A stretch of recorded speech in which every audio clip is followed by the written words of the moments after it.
Shalom, salam berkat dari kami untuk pendengar sekalian. Saat ini pendengar akan diberkati dengan program Hari Ini Harinya Tuhan bagian yang ke-8.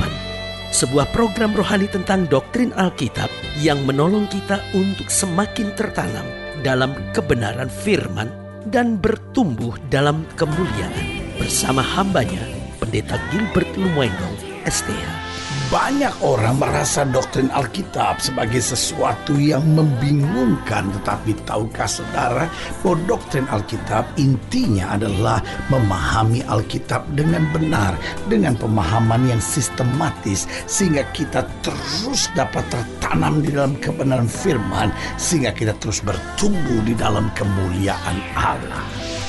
Buka hati saudara sekalian untuk menerima berkat-berkat firman-Nya hari ini. Kasih bukan sekedar mengucapkan kata-kata yang manis dan lembut, tetapi kasih kadangkala berisi dengan teguran. Kasih kadangkala berisi kalimat-kalimat yang tegas untuk menyatakan kesalahan. Karena kasih bukan hanya menyetujui setiap pandangan, tetapi kasih menegur dan membawa setiap orang berjalan di jalan yang benar. Haleluya. Selamat datang di dalam program kita hari ini, Harinya Tuhan. Dan saudaraku yang kasih dalam Tuhan, seperti biasanya bahwa dalam program ini saya percaya iman saudara akan kembali dikuatkan. Saya percaya semangat saudara akan kembali dibangkitkan, karena kita tahu selama firman Tuhan menjadi dasar kehidupan kita, tidak ada yang perlu kita takutkan, karena firman Tuhan akan menuntun jalan kita dari kemenangan lepas pada kemenangan menuju kemuliaan yang luar biasa. Haleluya.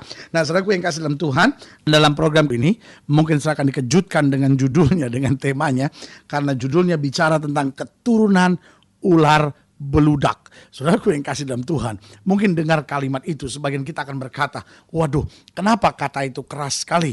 Belum lagi kata ini bukan hanya diucapkan oleh orang yang sedang marah, tetapi kata ini sebetulnya sedang diucapkan oleh seorang nabi yang berkuasa, yaitu Yohanes Pembaptis. Dan Yohanes Pembaptis dengan tegas berkata, kamu keturunan ular beludak. Saudaraku yang kasih dalam Tuhan, ini yang saya sebut tadi, bahwa kasih seringkali bukan hanya tersenyum dan mengucapkan kata-kata yang lembut, tetapi dalam satu sisi kehidupan yang memang orangnya sedang mau berjalan menuju kehancuran.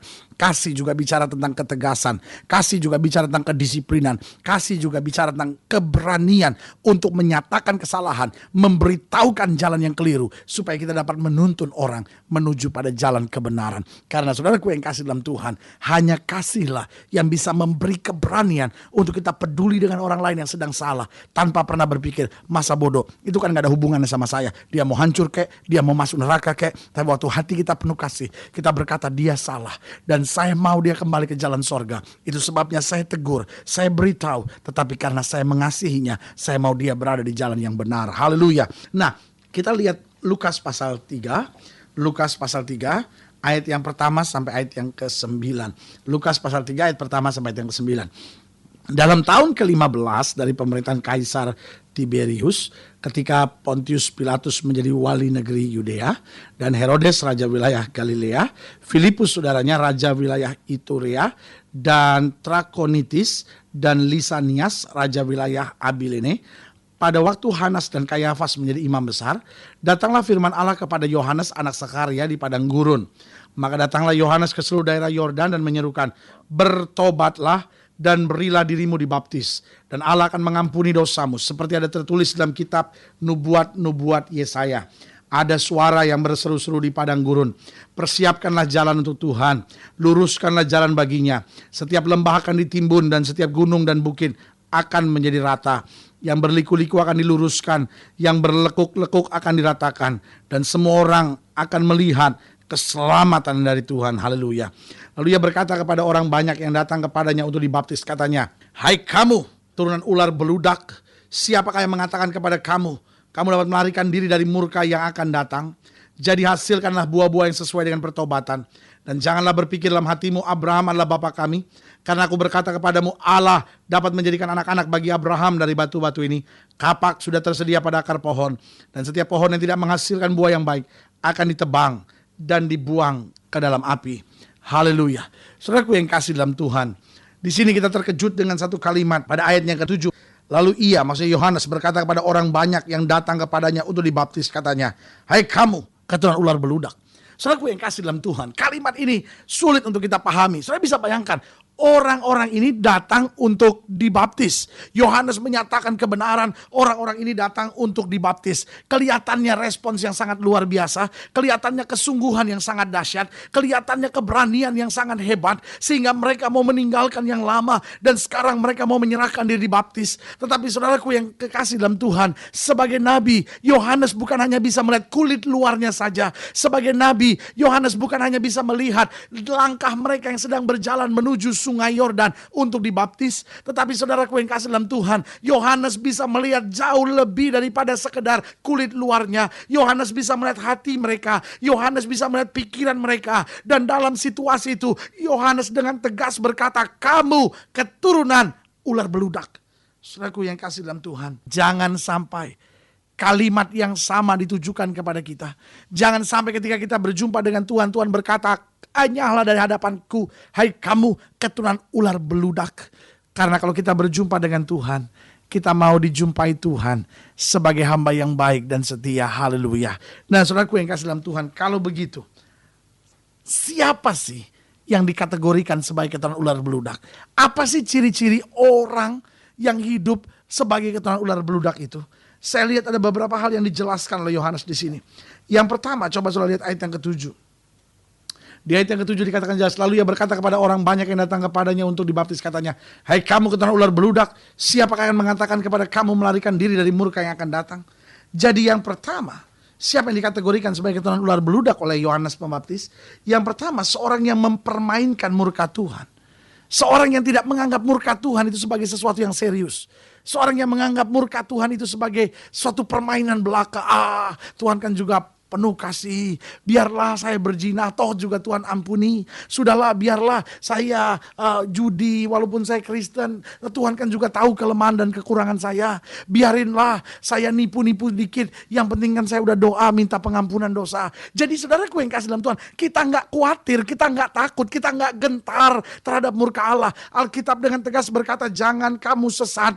Allah tidak pernah membiarkan dirinya dipermainkan. Sebab apa yang ditabur orang, itu juga yang akan dituainya. Jadi Alkitab sedang jelaskan, tekankan buat kita, bahwa Allah kita betul adalah Allah yang panjang sabar.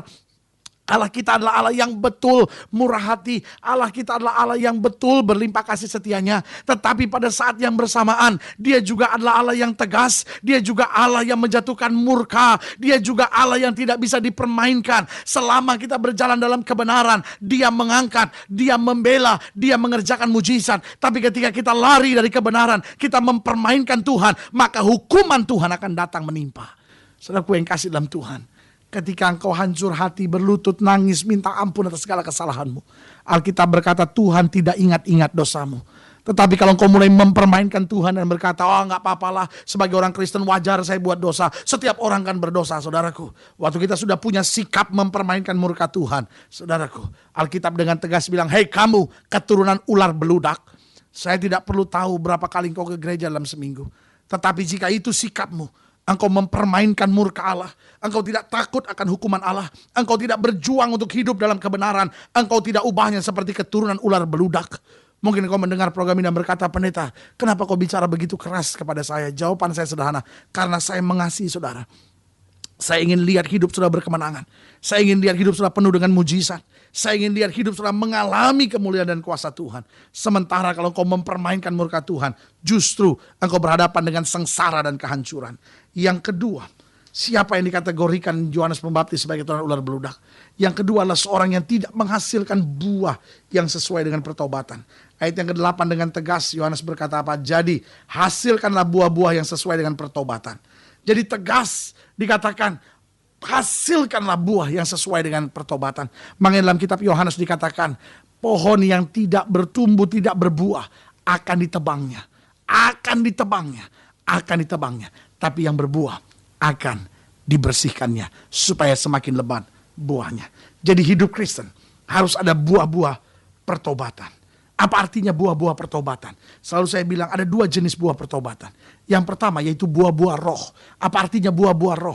Artinya hidup kita penuh kasih, penuh damai, penuh sukacita, tidak egois, tidak mementingkan diri, tidak sok tahu, tetapi berpikir panjang. Dan semua yang Alkitab katakan dalam Galatia pasal 5 tentang buah-buah roh. Jadi artinya sikap hidup yang menandakan ciri sorgawi dalam hidup kita. Tetapi buah pertobatan yang kedua adalah buah pelayanan. Artinya lewat hidup kita, kita bersaksi kepada orang lain tentang kasih Tuhan. Kita bersaksi kepada orang yang sedang lemah imannya. Kita bersaksi dengan orang yang tidak mengenal kebenaran. Kita bersaksi dengan orang yang sedang hancur hidupnya, yang sedang terseret dalam dosa. Kita bersaksi ketika dia kembali, ketika dia berjalan di jalan Tuhan. Maka itulah buah dari pertobatan kita. Artinya buah pelayanan kita. Jadi jelas ya, dalam buah pertobatan ada dua jenis buah. Yang pertama buah-buah roh, yaitu sikap hidup kita yang menampilkan ciri sorgawi. Tetapi yang kedua adalah buah-buah pelayanan. Bahwa lewat hidup kita orang lain dapat diselamatkan. Haleluya. Jadi siapa keturunan ular beludak? Yang pertama seorang yang mempermainkan murka Tuhan.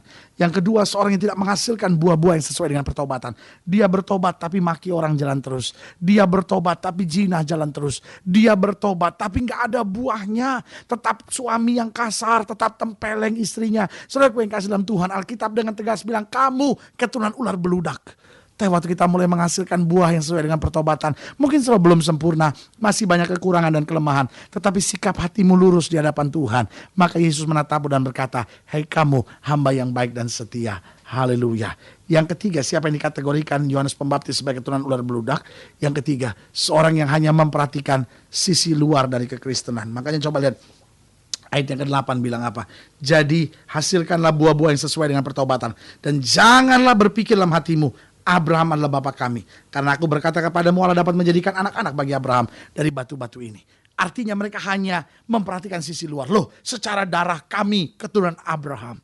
Tetapi dengan tegas Yohanes Pembaptis berkata, kalau kau ikut seperti itu, Allah dapat menjadikan batu-batu ini, dari batu-batu ini, keturunan Abraham. Apa yang sedang Alkitab mau jelaskan di sini? Alkitab sedang mau jelaskan bahwa ikut Tuhan gak bisanya kulit luarnya, tapi ikut Tuhan mulai segenap hati, segenap hidup kita, segenap jiwa kita, kita persembahkan kepada Tuhan. Bukan dari luar menutupi sesuatu yang dari dalam, tapi yang dari dalam terpancar keluar sehingga kemuliaan kuasa Tuhan nyata. Haleluya. Kalau saudara ingin dilayani lebih jauh, hubungi kami melalui telepon, hubungi kami melalui surat, kunjungi website kami, karena kami ada untuk membawa Bapak Ibu Saudara sekalian lebih dekat pada Tuhan, mengalami kasih kuasa mujizat yang luar biasa. Kalau saudara ingin didoakan secara khusus, taruh tangan kanan saudara di dada, kita doa. Bapa, dalam nama Yesus, hamba doa buat setiap pendengar sekalian yang sakit, yang berbeban berat. Mungkin yang selama ini akhirnya kami menyadari Tuhan, ternyata di hadapan Tuhan kami hanya keturunan ular beludak. Mulai hari ini kami mau bangkit menjadi hamba setia yang menyenangkan hatimu. Di dalam nama Yesus kami berdoa. Haleluya. Amin. Saudaraku yang kasih dalam Tuhan, kita sudah berdoa, imani apa yang sudah doakan. Karena Alkitab berkata, sesuai dengan imanmu jadi padamu. Jangan takut, tetap bersukacita, tetap bersemangat menghadapi segala perkara. Karena kita tidak pernah sendiri, bersama Yesus kita cakap menanggung segala perkara. Sampai berjumpa pada program